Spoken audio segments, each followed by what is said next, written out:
Milo's in the house. How Milo? Oh, baby. How you feeling? Oh, you feeling okay? Good. We're live. It is 7:21, a little bit late. But the question for tonight is I have a photo up of the LV1, LV3, for you guys not familiar with that. That is the little V6 version, basically, of a new LT motor. So normally when GM introduces a new V8 engine family, they also introduce a V6 version of that. So if we look back at the original small blocks, we had Vortex small blocks, the Gen 1 stuff, like an L31 350 or the 305 version with Vortex heads on and stuff. Well, they also did a V6 version of that, a 4.3 liter. They did not, however, do that with the LS, which seemed odd, but maybe they thought because they had a 4.8 V8 that they didn't really need to do the V6 version.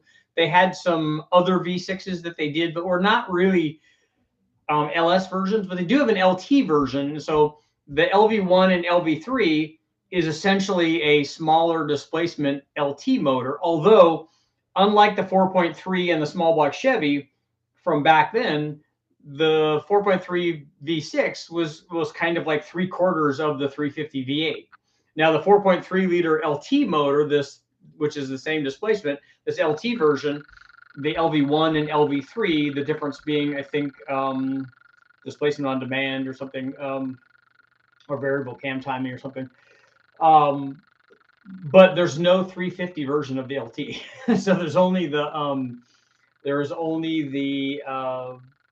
L83, which is a 5.3 liter. Then we have the L86 and the LT1, both of which are 6.2 liters.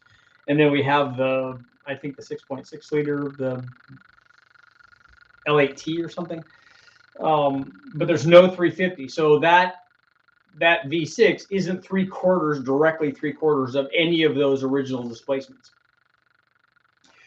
And we know, having done some testing on it, I haven't run one at West Tech, but the guys at Brian Tooley Racing have run some of those because they were having designed a number of very good camshafts for the LT engine family, particularly for the L83 and the L86 and LT1. They decided that they wanted to look at the V6 as well, and they have some cams that are available for that make good power. But my question is, and because this V6 has good cylinder head flow and has a good intake manifold, it has a lot of things that it shares with the already good LT V8 stuff. My question is, what then is going to be the limiting factor? The guys at Brian Tooley have had a few problems actually with the oiling system, and I don't know exactly what.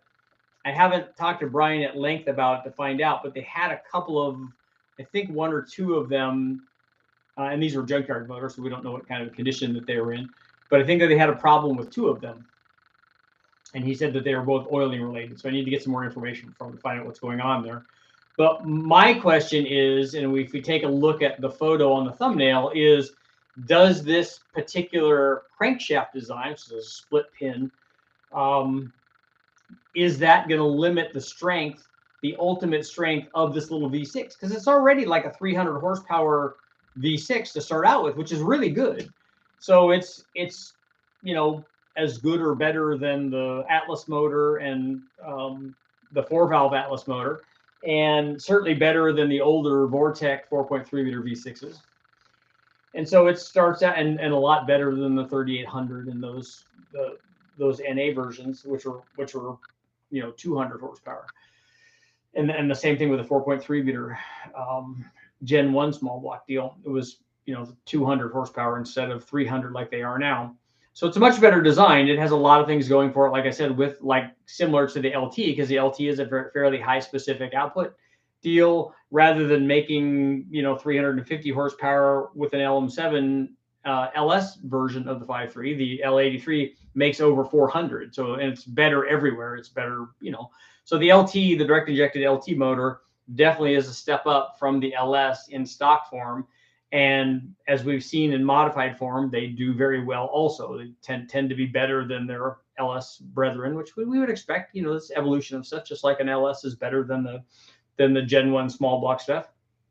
So they have made it better. So the little V6, though, good head flow. We have enough camshaft for it now. We can port those heads. The intake manifold's good. I'm thinking that if it's Brian Tooley, they're going to be working on some of these short run or higher RPM intake manifolds to get them to rev, with the camshaft and ported heads and boost and make power out at a higher engine speed.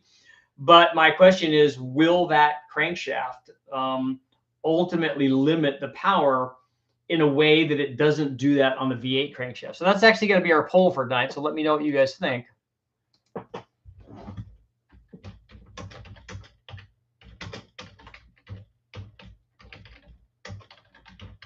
And this is actually a design problem, which inherently limits its strength, but it's not a metallurgy strength problem. Like, we know that the cast cranks on the LS, and I'm presume the LT, although I haven't run one up there, but I assume that it's going to be the equal in terms of strength of the LS at least.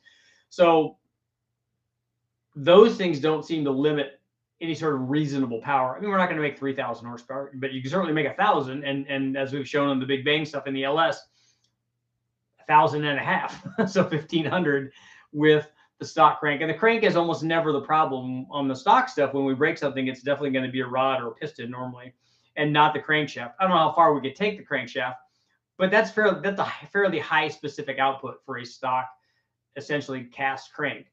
And the V8 one seems to be fairly strong. Guys use it a lot for fairly high horsepower stuff.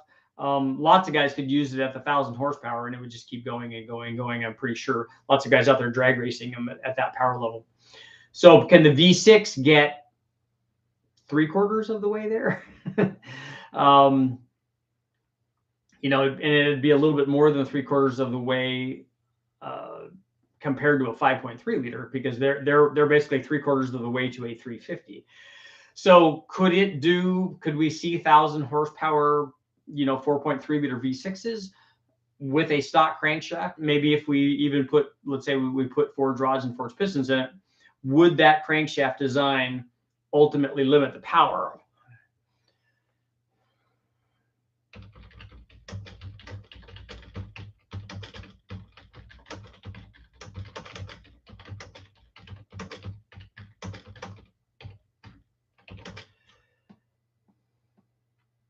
Will the V6 crankshaft design limit the eventual boosted power of a stock crank LV1 or LV3? Let me know. We are going to ask our community.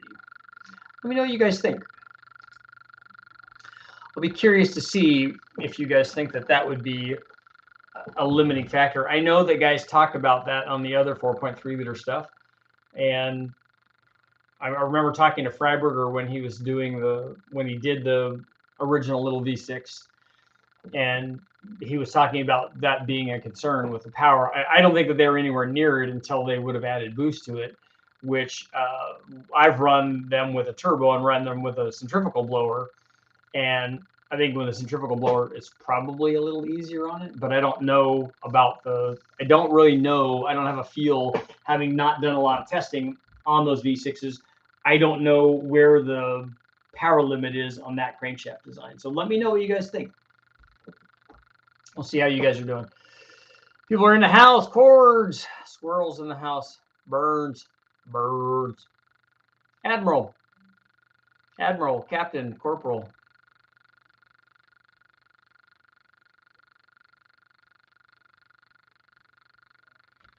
All I'm saying is someone needs to make a crank that allows you to put L8T rods in the LV. Are the rod lengths the same for those?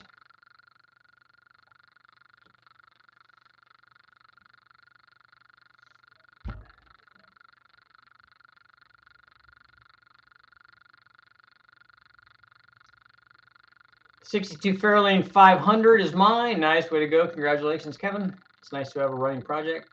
I'll tell my VW. So what's in the Fairlane?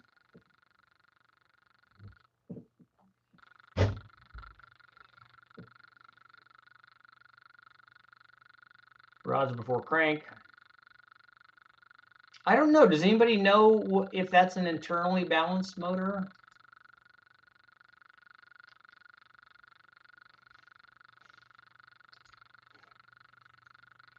V6 could definitely do 800 all day, but I think 1,000 limits are going to be found. Did any of them come with forged cranks?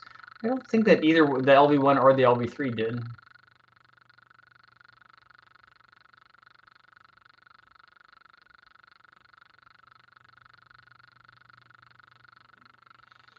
Yeah, when they did the 4.3 liter, the conventional small block based one, they were breaking those when they had the turbo on them, but they are pretty hard on those things.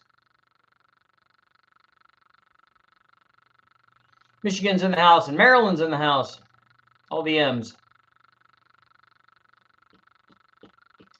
The LV1 and LV3 have forged cranks. Maybe that's why they did that.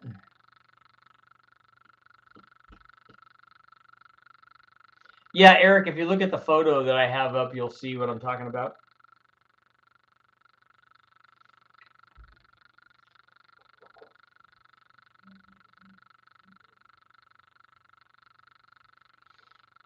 So if you guys haven't seen that, I can show you what I'm talking about. For you guys that can't see that. So this is what I'm talking about. So that's an LV3 crank or an LV1. I think that they're the same. So this part right there. Look, it's got missing teeth on the reluctor wheel. So what do you guys think? Is that gonna be a strength issue? Let me know. Let me know. I gotta go. The rods will be the limiting factor.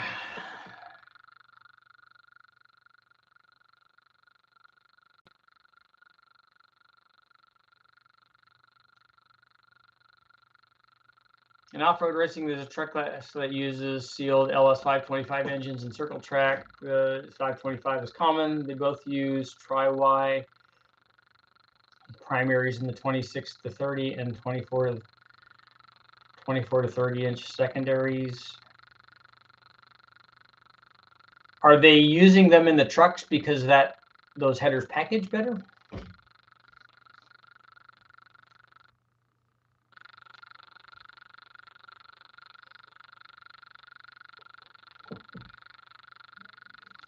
I just pulled a 2.8 with a huge hole in the pan. That seems like a lot of work for something that has a hole in the pan. Scott, you got going to the chassis dyno this week. 4th gen 5.3 799 Demuse kit with the 122 blower, running 85 on 80-pound injectors. Any horsepower guesses?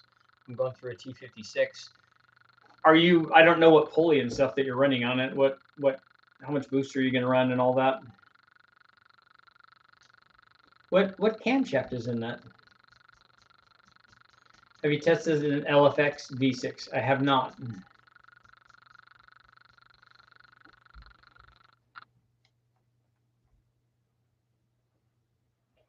I've heard they're weaker even in the 6.8 liter V10 Fords. I sent a message to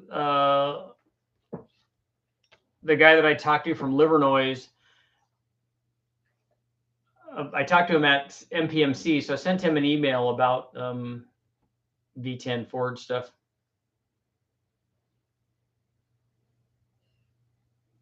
Who cares about V6s? What about a J32 or J35? Those are pretty good V6s. Or a 30, a C30.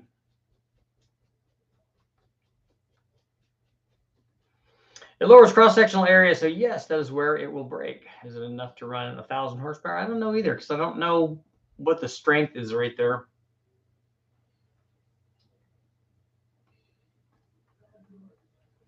Scott, it's making 20 pounds at 5,000 RPM, probably falling off, I would imagine, in boost after that.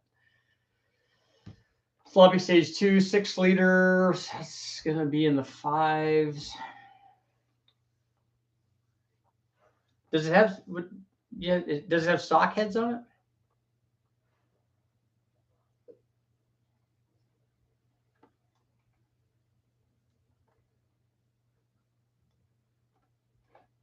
I'm trying to think. Get rid of that. We'll open this up. What did the little 5.3 make? It had to make 600, right?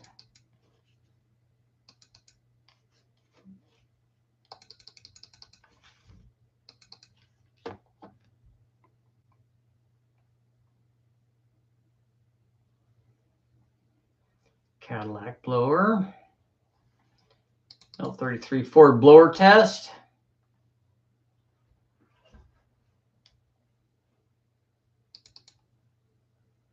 So it made 680.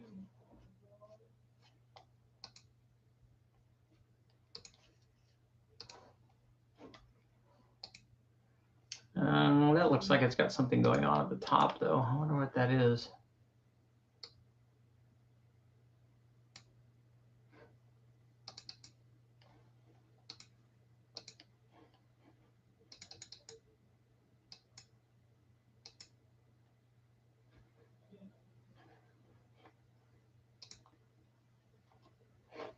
I'm thinking that thing should have made more power than that. It's like 799 heads. Okay. I'm thinking that that's a 500, low 500 horsepower motor, probably. NA, the way that we run it. And then the blower. So what are you thinking? 6 low to mid 6s at the tire?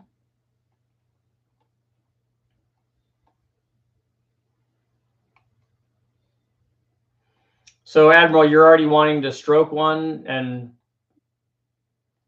to just make it bigger, but you're gonna throw off the rod ratio though.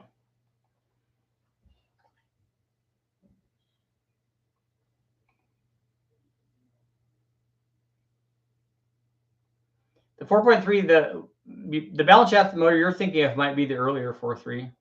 Do these have balance shafts in them?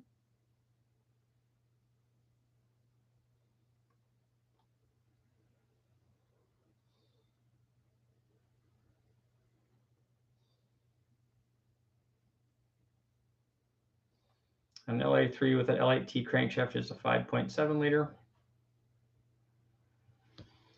Hoping for 6 to 7 at the wheels. That's a pretty big spread. I feel fairly comfortable that if you're running 20 pounds, that it's going to be between those two somewhere.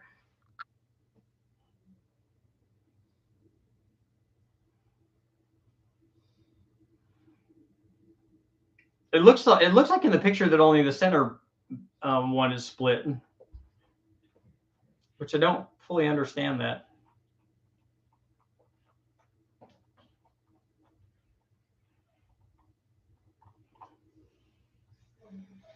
Yeah, I agree, Admiral. I get that comment and question a lot. Well, if I add a turbo, will it hurt the longevity of the motor? I'm like, we're having the wrong conversation.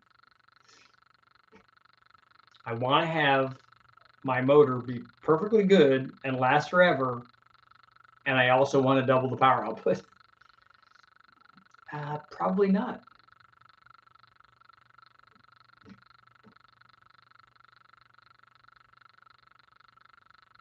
Richard, you should get with BIY about the 4-valve V10 they're trying to do. Are they welding heads together or something?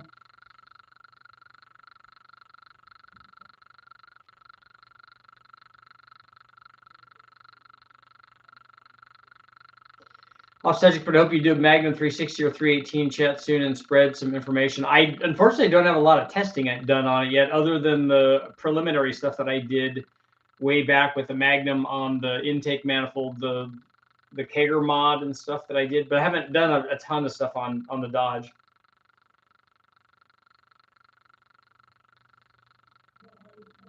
What 305 small block Chevy had the intake with the 2 single injector throttle body on top of it? Are you talking about the cross ram one? That had a they had a cross ram 305 just like they did a cross ram 350.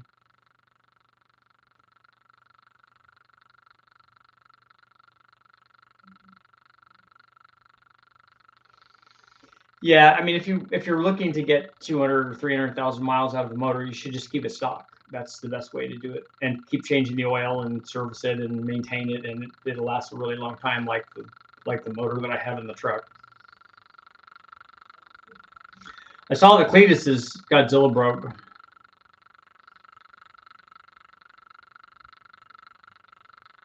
I saw that Alex Taylor's doing good though. They have a string of 6s that they run, or that they ran. The V10 and the Mustang had been done a long time ago.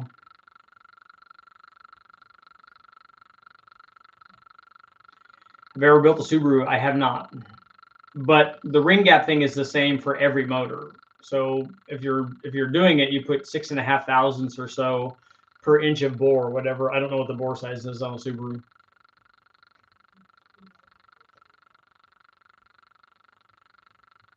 And so that works for that motor and all of them. So how's our poll doing here?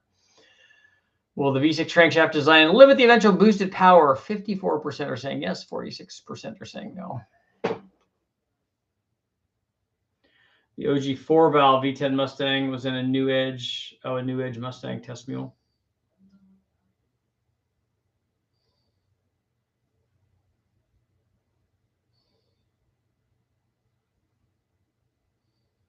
Wonder if you could make that manifold work with a TBI computer by wiring the harness to drive the injectors and figure out the fuel line part of it, all the mechanical stuff of it. It would be really easy. The driving those two throttle bodies would be more of a problem.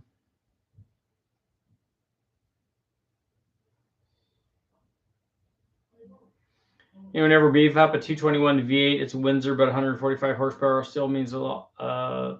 Still means not a lot to play with, even if it's boosted, which will probably happen. So, Kevin, you actually have a 221. I was talking about that on the morning show. That's one of the motors that I would like to run, along with the little Chevys too, the 262.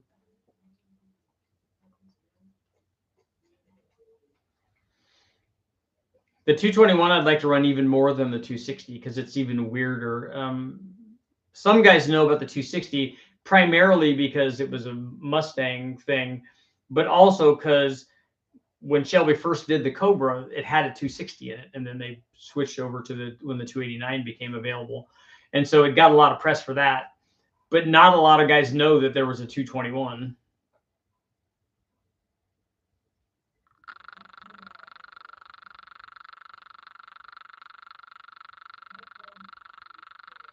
Pretty peppy for a little guy. Well, it doesn't need much cylinder head because it doesn't have very much displacement. It's the size of a V6 basically. I don't even know what I have to see.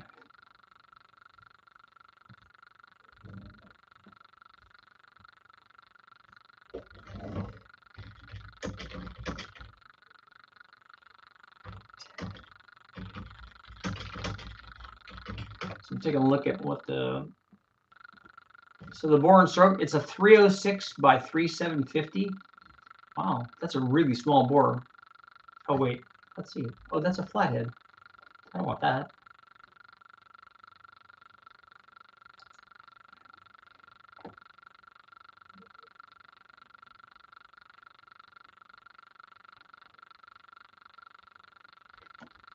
Ford 221 Windsor V8 facts. Let's see what they have to say.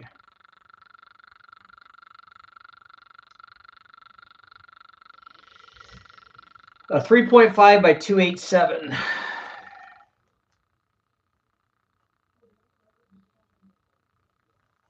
Okay, so 3.5 is not terrible. 145 horsepower and 216 foot-pounds.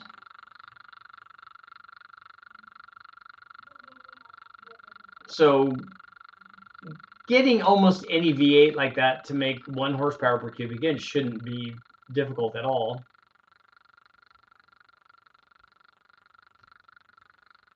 How old is the 221? It's an early bell housing. It doesn't share the later bell housing.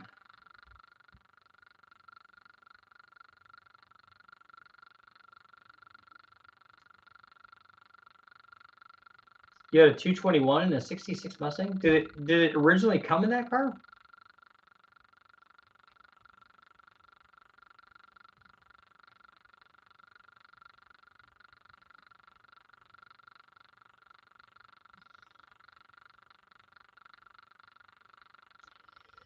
If my truck is a 92 octane tune, I started it 3 times with 87 while it damaged the motor. No, starting it, you can actually start it and drive it as long as you're not going wide open throttle. It should not hurt it.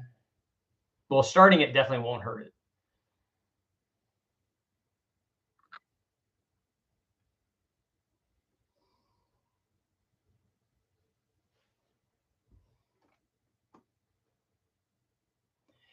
Uh, 3.95-inch bore on the Subaru. I'm guessing 29 thousandths. Yeah, like I said, 6.5 per inch of bore.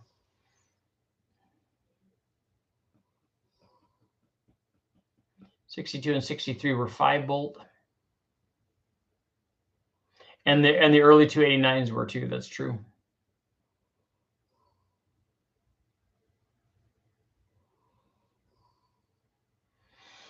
The 221 would be cool. I'd like to see what. Need to get Dave Visor to port a set of those heads.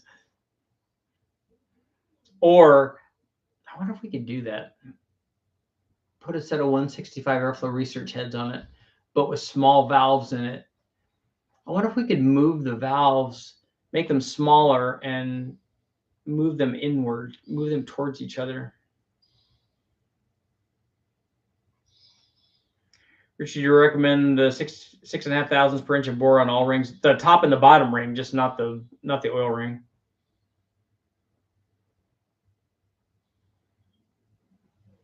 What's the matter, baby? What's the matter, Melody? You need to go out? You want to go? Okay. There's nobody out there. It's only Noah. Lay down, sweetie. It's only Noah. I have a 350 I'm wanting to play with. The casting is an 014 first gen 350, and I can't find a starter that will engage flywheel like it has a 1/4 of an inch of spacer from the gear.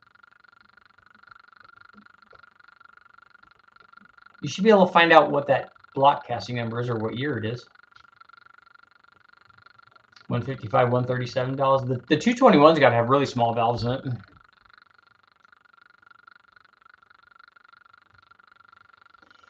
They also said the 6.8 has a lot of interchangeable parts with the 5.4. I thought, well, pistons maybe? Probably not rods though, right?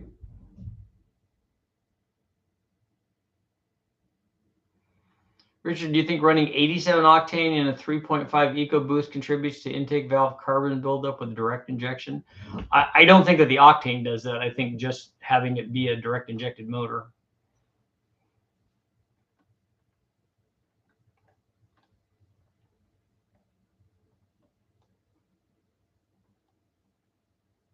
And the 221 is, for a Ford, is enough other guys that, you know, it'd be cool to build it, and then obviously you got to boost it with something.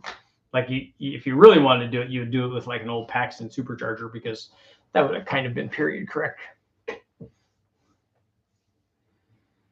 But I don't think that even a small valve like a 165 head would. I don't know if it would work on a 3.5-inch bore. Let's see.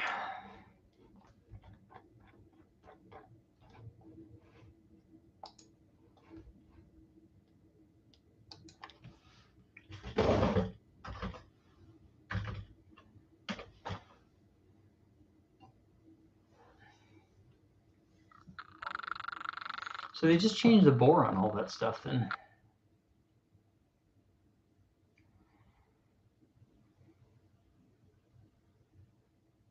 That's smart to get it to make more power, certainly.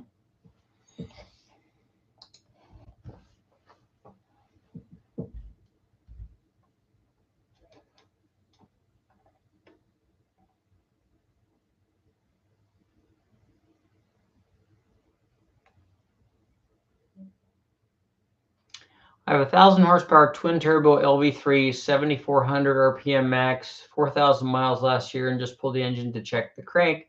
No visible issues as of yet. So what are you running that in? They run long tri-wise on the trucks and circle trucks for power.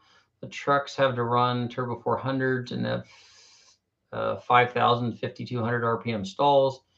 Have you tested tri-Y with such long overall lengths? I don't know if I've run tri-Ys on the LS. And if they have a 5,000 RPM stall, they're not worried about low speed power. Julius, what's going on, man? Good to see you here. Everybody say hi to Julius.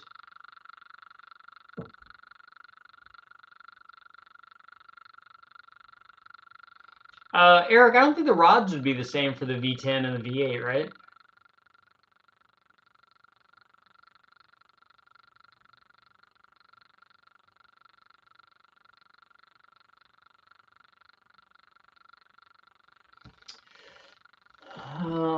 You found the stock QR cams 244, 225, 20 degrees bigger than your cams. That 20 degrees would make a big difference in power.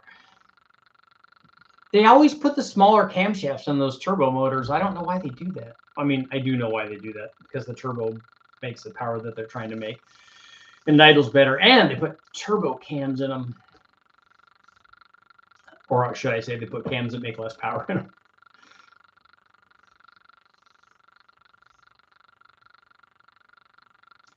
Twin G25 660s.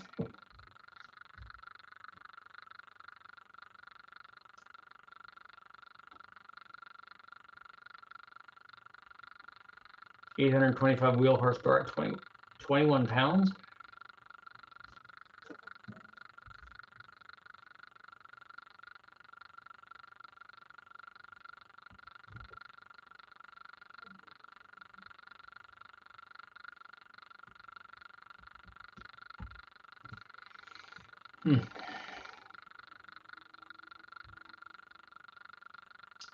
Have you tested Texas Speed Cam Mad Max? No, I haven't run that camshaft.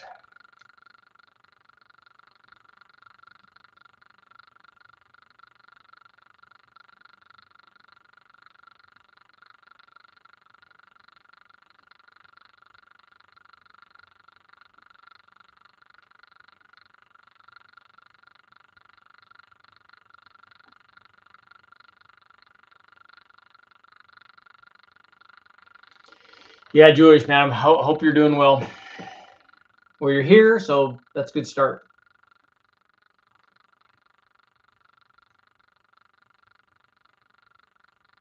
Everyone's saying hi.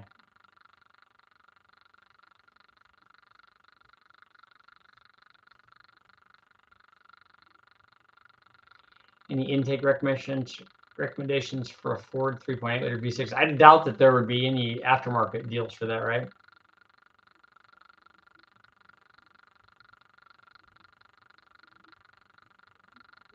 Oh, Turbo Sentra. So you already have the good cams in it then?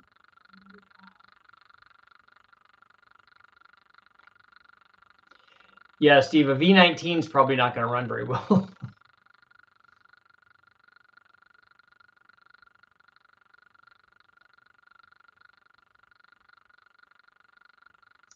Let's rehab. Got a new ticker. I've been watching, but I could. A slow, expensive road, but I'll probably get a stage where I could feel normal again. So did you have a heart, like a bypass or something? Did you get a heart transplant? What happened, man? Been a sick week every day since Sunday except for Wednesday. I'm beat, lots of driving. The people competing must be on all kinds of stimulants, so stay awake. They're just freaks of nature.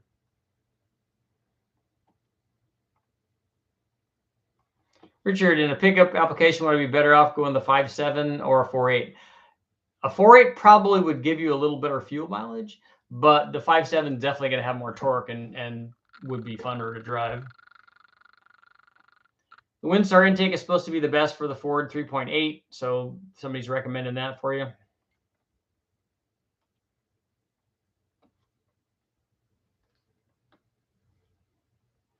Got the ZZP valve springs and cam swap done on my normal cruise, not my Eco. I think pulls the 6,500. That's good. James, yeah, Calvin posted something today that I saw and gave an update on his dad.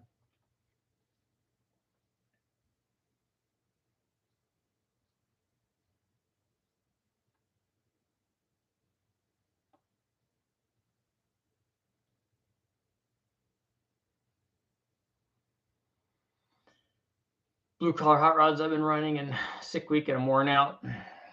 Racing does take it out of you, that's for sure.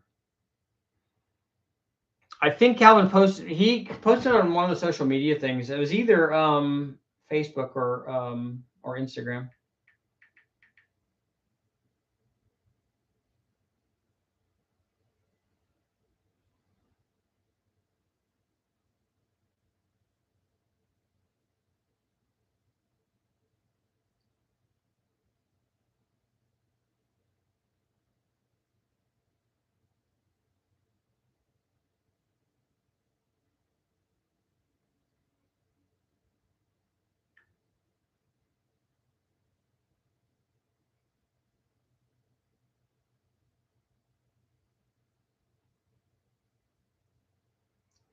Trying to find Calvin's deal.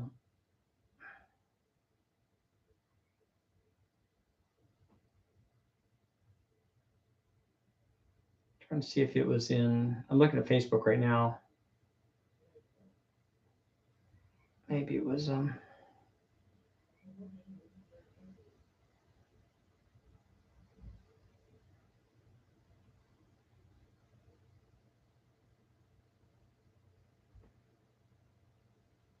yeah, I don't. I know that I saw a post about it. Final Dev Sick Week is in Orlando, semi-local to me. Hoping to see the people who are still in, turn it up a bit and swing for the fence. That's what happens at the end, right? Once everybody gets going, that they, after they've run a bunch of successes at the end, you try to run your last run. And this is what I was talking to Jimmy about. If we were going to try to do this thing maybe next year, that you just go out and try to run consistent and easy run, and then at the end you could try to get your hero run after you've made all of your passes.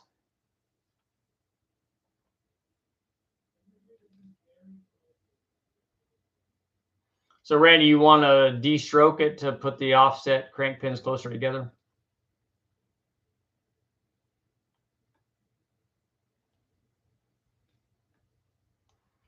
Richard, I'm fitting the QR25 cams. What's a QR25 cam?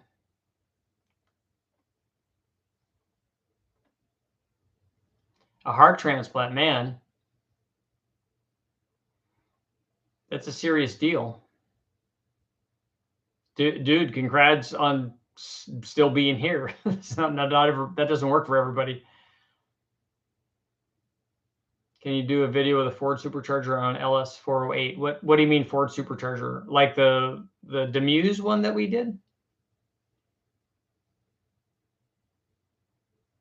Richard, have you watched the Rusty Chevrolet music video? I have not.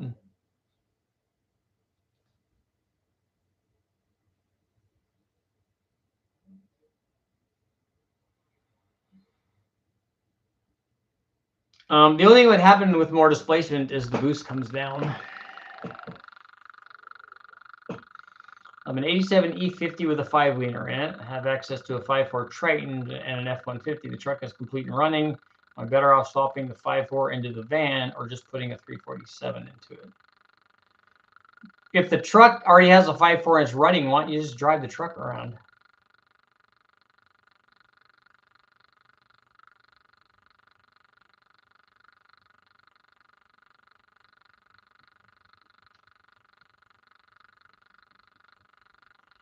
On a side note, my thrown together junkyard LP4 hasn't missed a beat. They're usually good. 3 tanks of fuel and several hundred miles.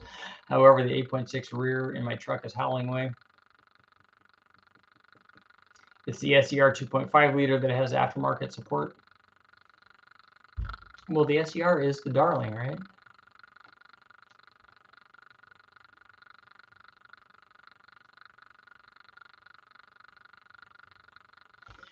Is there a particular LS cam that you know that has a really wide power curve, not peak, but wide plateau, preferably one that goes to 7? So you want one that makes power from idle to 7,000 RPM? Is that what you're looking at? That camshaft doesn't exist. Caleb, you have a 221 in your 62 Fairlane? I don't know that I've ever even seen one. Although honestly, we wouldn't have seen a lot of early Fords in wrecking yards anyway that I would have walked by, but I might not have even recognized it. a heart swap beats an LS swap. It does. That's serious stuff, man. So yeah, we can, if you look up on the channel, well, I don't know what displacement LS you have, but whatever displacement you have, there is a combination that could go together that would make power in the RPM range that you want. From whatever RPM you want to whatever RPM you want.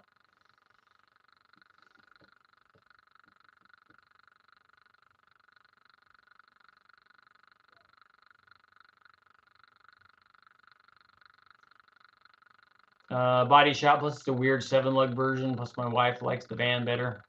Just tired of the 5-liter being gutless. Well, you could swap you could swap heads and cam into the 5-liter, or just swap a 347. I don't think I would swap a Triton into it. I think you'd be better off sticking with a Windsor base thing. I think I would go with a 351 base motor if I was going to put something in there. Tim's in the house.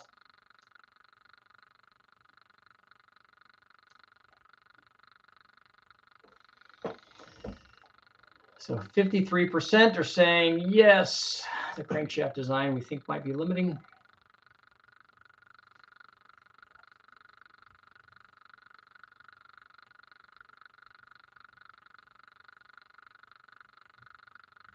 Turbocentric, camshafts, ported head, intake manifold, turbo, fuel, intercooler, big injectors, pump. That's all you need to make the power that you want to make.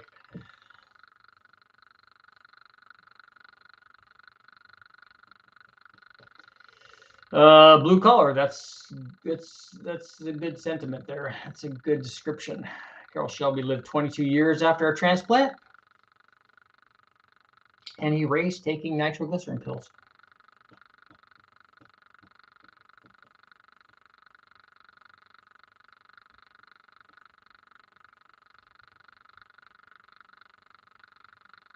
%53 are wrong.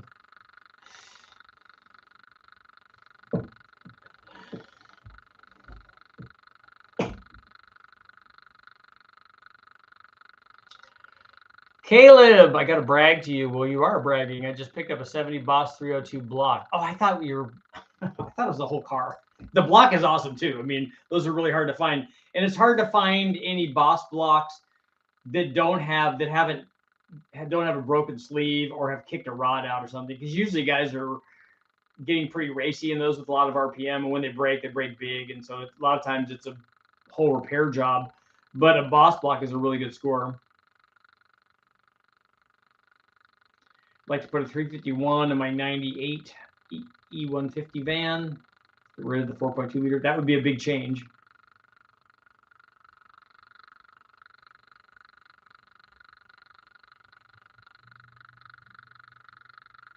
Set up an auto charge relay to combine start and house batteries in a camper. Nice.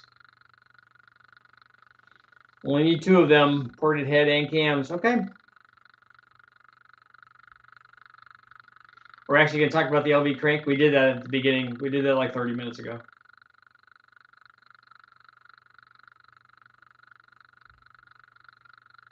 We're here at the beginning, Chris? I think the design does limit the strength of the crank, but I don't have any testing to back that up. Mike's in the house. My mic is clicking. Are you sure it's not the frogs outside?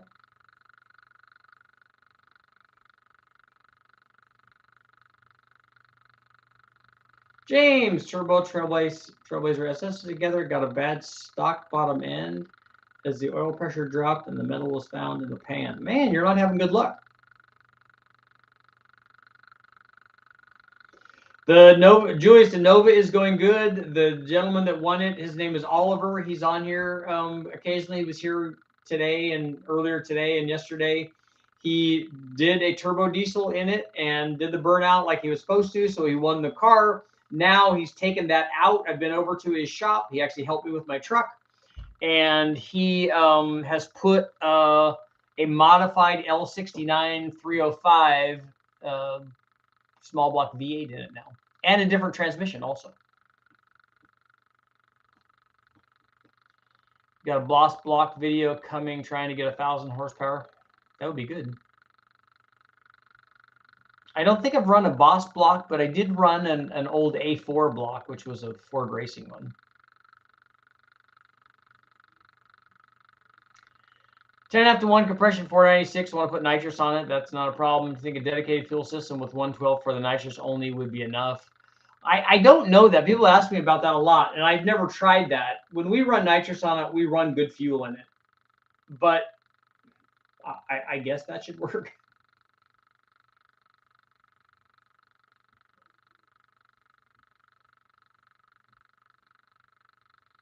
I don't think the 351 Windsor was available in OBD2 after 96 unless it was, oh, a 350 van. Okay, I think 96 was last year for the 351. He was talking about swapping one in, right? We've gotten 5 inches of snow in the last 3 hours. That's cold.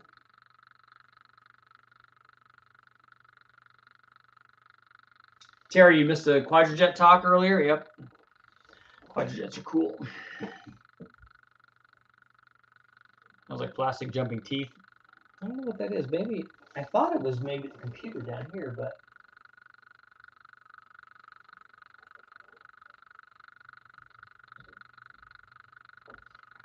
I don't see that that's it.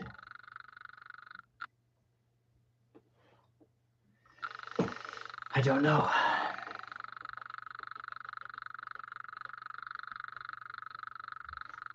I missed the beginning. Somebody just sent me the link. Yeah, we were just talking about the. I think that the crank, that split pin is got to be limiting it. I know Freiberger and Finnegan broke a bunch of the earlier 4.3 stuff, although they are hard on stuff.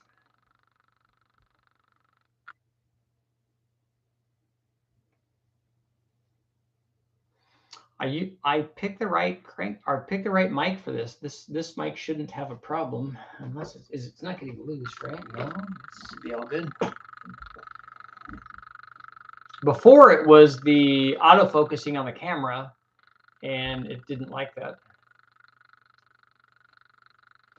Silverado crew cab, 1 7/8 long tubes, 3-inch Y pipe, and full 3-inch single exhaust with a straight through muffler. With this setup, hurt power from exhaust gases cooling before exiting out the back. Well, exhaust gases are always going to cool in any exhaust system. So they're hottest as they come out, or maybe shortly after they come out, and then everything else they'll be cooling all the way back.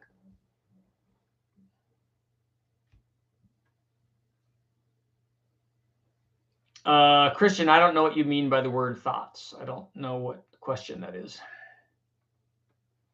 Any suggested supercharger for a 408 stroker?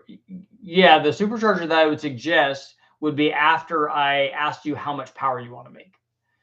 Because the supercharger that you pick needs to be sized for whatever power level you want. If you want 1,000 horsepower, you got to pick a supercharger that's capable of supporting 1,000 horsepower. And then once we figured that out, then you'd have to decide on the type of supercharger do you want. Do you want a centrifugal supercharger? Do you want a positive displacement supercharger?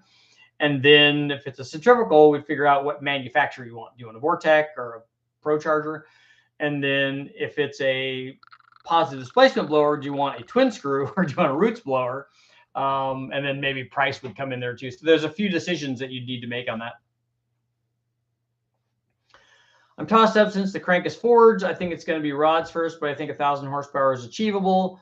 If the crank is a factory forged crank, obviously that's going to help things. And they probably did that to add strength because of that design, which is, I would think, smart of them. I can't decide between a 274 and a 282 cam for my GT40 aluminum head Cobra intake 302. Do you think the extra lift is worth it? You're getting a lot more than lift. The lift change is almost insignificant between those two cams. What you're looking at is a change in duration between those two cams. That's what's going to change the power. I like the 274 cam better than I like the 282 cam for if this is a 302. The 282 cam is not going to drive nearly as nice. 2650 Kong blower is a good choice for a 408 stroker, as is a Kenny Bell or a Whipple twin screw. Whatever you touched by the mic stopped it.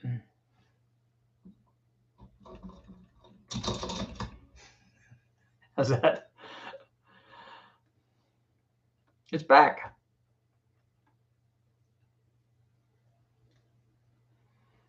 Richard, if the crank is the Achilles heel, what would be the fixed solution?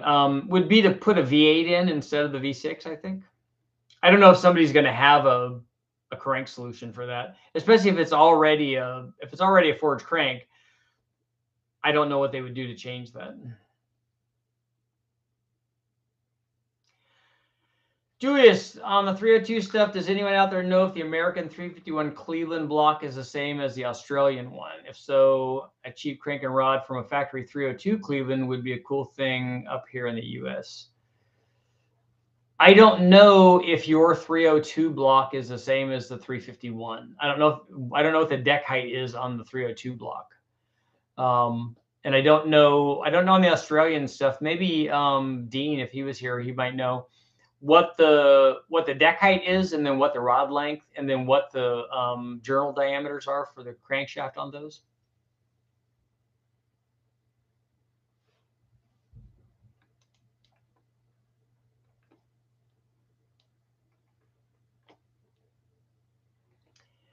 Any tips for LS swapping a Silverado? Is it a Silverado that didn't come originally with an LS? Going beyond 600 horsepower will mean going to port injection. Chris, that's a good point. And on a direct injected motor, that the fueling is a real limiting deal. I'm having that conversation right now with running boost on the L83. So we're going to try to run the LT4 pump and injectors and a different lobe on the cam to drive the pump. But ultimately, we might try bigger injectors also. I'm working with a company on that. And then we get limited in terms of, and especially with E85, we get limited in terms of how much power we can make. And one of the things I forgot, and he brought up a good point, and that's that you get limited in fuel flow, not necessarily at the peak, but in the middle part of the curve, because the amount of fuel that you're supplying with a pump is in relation to engine speed, kind of like a mechanical pump, which is, in a sense, it is. So I'd forgotten about that, but that was an interesting point. Would you turn a Power Stroke 7.3 liter diesel into a gas engine for fun? I think you should try that.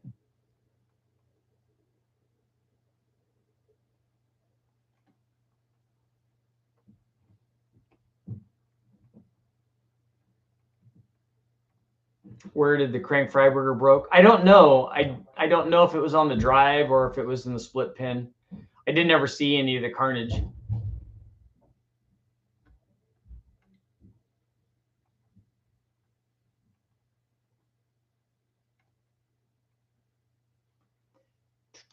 Blue collar, you like the V8 idea or V10?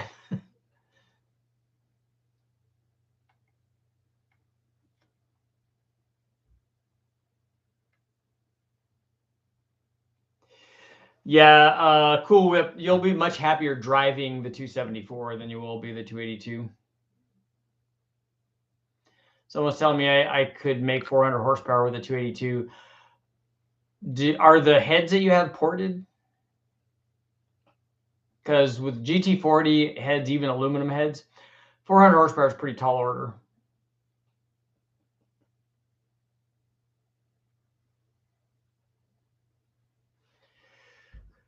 Closed chamber, small ports.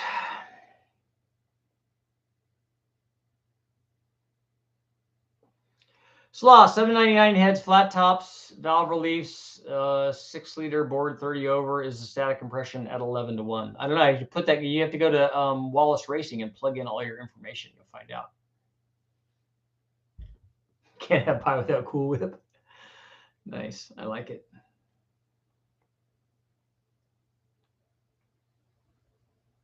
Coo. Like on Brooklyn Nine-Nine. Yeah, coo. Coo. OBD2 351 Windsor and 302 are available in 96 F-Series truck and Bronco. Also 97 Super Duty stuff. Coo. A Holly update will cover DI and also have add-on box to help control it, but unless you're going to overdrive the HPFP port, it's going to be necessary. Yep. Big Bang, the Vortec 4.3 liter.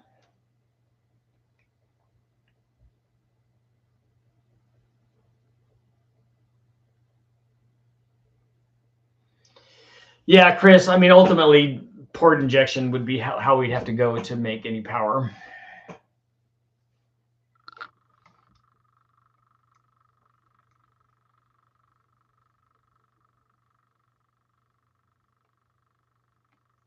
Can you get port injection add-on for the direct injection? Yeah, you can run both of them.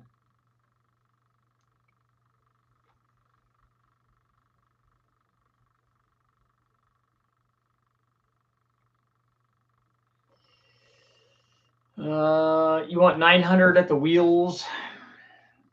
That's going to be a pretty good size blower. That's like 2650 range, or any of the bigger twin screws, a 2.8 liter, 3.2 or 4 liter or whatever. Any of those are fine. If you and those would be the positive displacement blowers that you would run.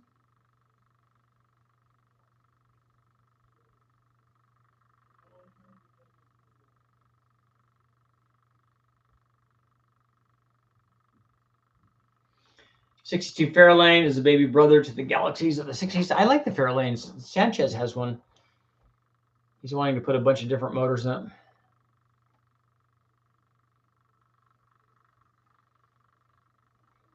Split second makes a port controller that works great. Basically an affordable standalone fuel controller.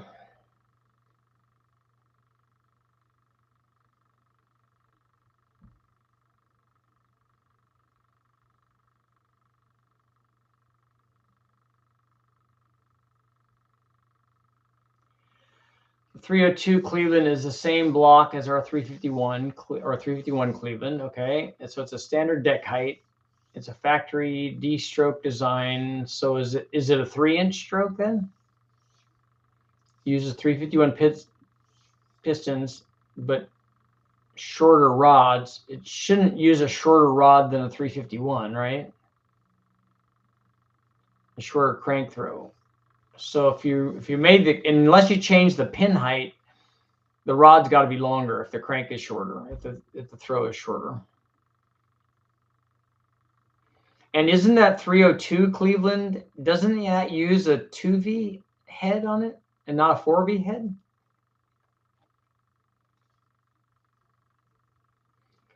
.357 small block porter, 393 stroker. Both of those are good if you're starting off with a 351 base motor. The stroker would be more average power, obviously.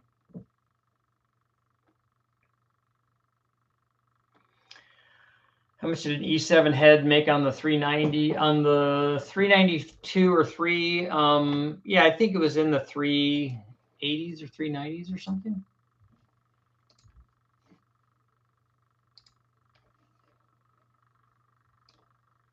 Small block Ford. That was a stroker.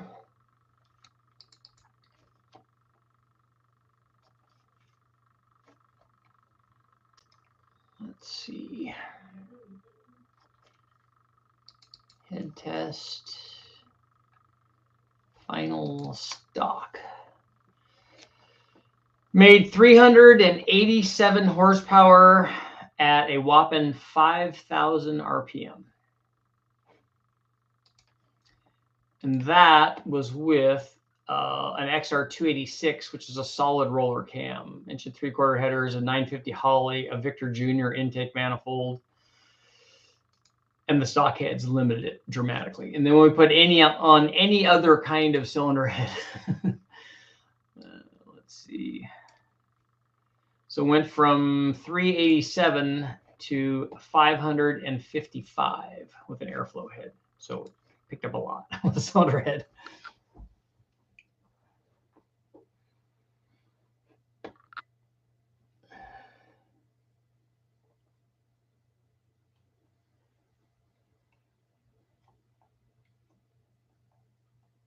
Are there any budget LS superchargers for 5.3s? Yeah, there's the one that I ran, the Cadillac blower I ran was a cheap one. It's not anymore, I don't think.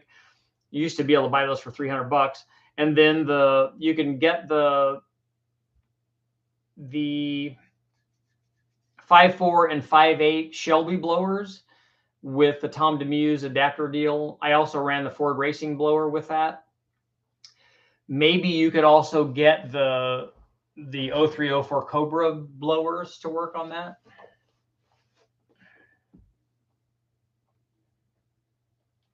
Both 2V and 4V are available throughout the year. So they did make a 302 Cleveland in Australia with a 4V head on it.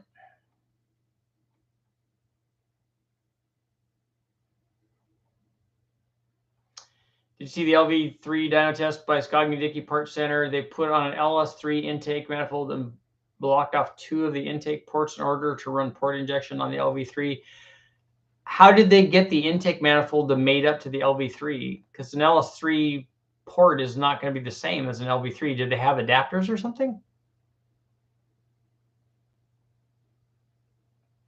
Just bought 2 not running 98 IROXs. Very cool.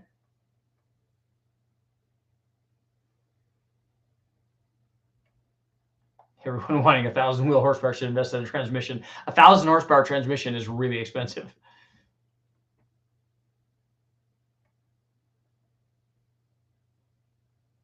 I run both port and DI on my N54. Rather go full port than do that. Yeah, it's a lot of work. What would be your limit on horsepower in a convertible Fox body? Mark Sanchez has a convertible Fox body, and he's got a 600 horsepower big block in his. I think that does the Grand National V6 have a split pin crank? It probably does, right?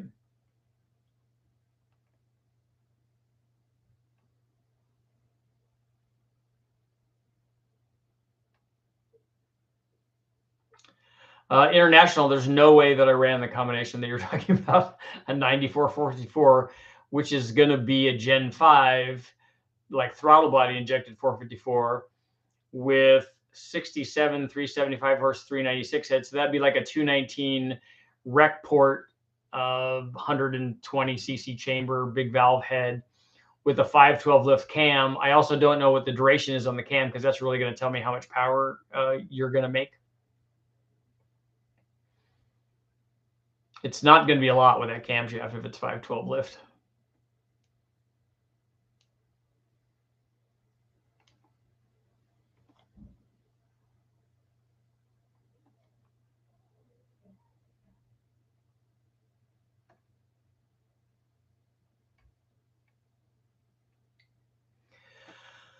I get my rings for nitrous. Would that affect my all motor runs? Not really.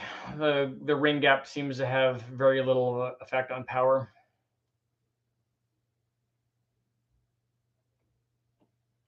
Yeah, Julius, we never got the closed chamber 2V stuff. We got both closed and open chamber 4V stuff, but closed chamber 4V stuff they're hard to find.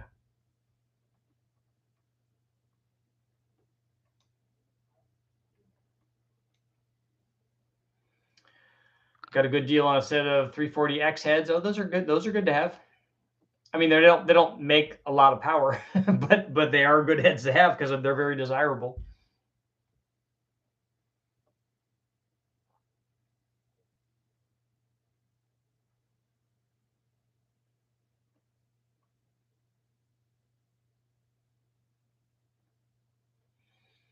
Julius, the split pin deal is just a braking issue. My 5th gen LFX could be my 302 with port 87s and a Wolverine cam. Probably so. The V6s make a lot of power.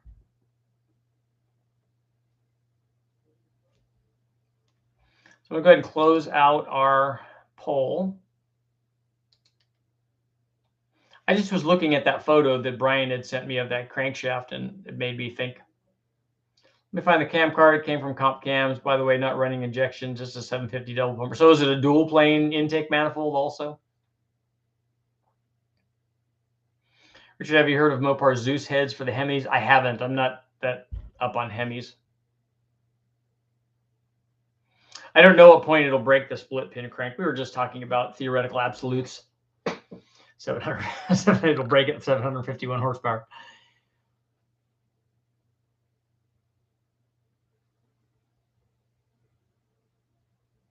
They only hold 750 horsepower, but not 751. That's oddly specific. Before I go, update on the Omni GLH, because the S guys are going to be livid if I call that car a GLHS, even though it has a GLHS swap in it. I talked to Ben today, and he said that he went over and met with a guy that has a local guy that has a chassis dyno there, and so we might be seeing some stock and computer programmed chassis dyno stuff before too long. So it'll be cool. I told him I'm excited. I'm like, he said it's only gonna be like 130 or 140 horsepower. I said I know, whatever it is, I don't care what it is. It doesn't matter. It's a dyno curve, and I live and breathe, dyno curves. So I want to see what it is. I want to see that thing make boost on the dyno, and then I want to see things start to change. We want to see he has the Mopar Stage 2 computer that could just plug right in. And so that will raise the boost and do all the magic things that computer is supposed to do. And so it will run more boost. And I said, look, just put good gas in it and take it over there and let's see what happens. I mean, I want to run it stock and see what it does. I want to make sure that the cat is working, because the cat was an old one that's, it's a farm cat that's been sitting around, which is better than a beach cat. But it's been sitting around, so I'm hoping that it flows well. And I want to see what it does in stock trim. It feels like it has boost, It feels like a low compression 2.2 liter, 8 valve, mild cammed, turbo motor.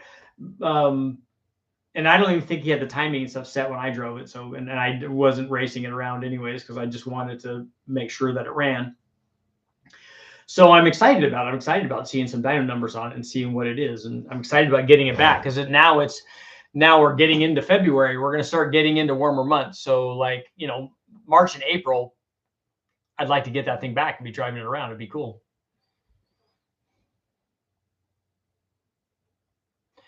When did Ford start putting hydraulic roller cams in the 302 and the 351? 351 stuff was like 94 or something, right around there, 94, 95. The 302, obviously the 5-liter stuff had it way earlier than that. 87, they had it, I believe they had it in 86. Maybe 85. Somebody probably knows when that actually started.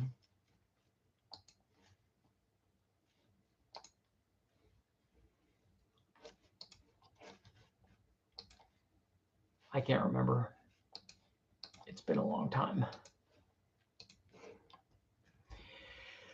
86 was the first year of the fuel injection. I know that, but I've wondered if they put the roller cams in the 85.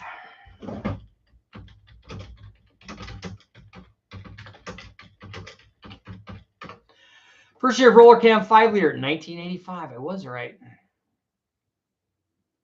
Those were the first to have the 351 firing order, 50-ounce balance, 1-piece rear seal. Still had a 2-barrel, and 83 was a 4-barrel. 85 was the first year of the HO roller. Autos, again, got non-roller CFI. All 86, in 86, all passenger car 5-liters were roller cam, HO or not. So 86 was the first year that they did a universal thing. So, see, it's a wonder of the internet. All right, Julius, man, I'm glad you're here. And I have more Omni stuff going up, because Ben shot a bunch of stuff for me for things that they did while they were out there. So I'm going to put those up too.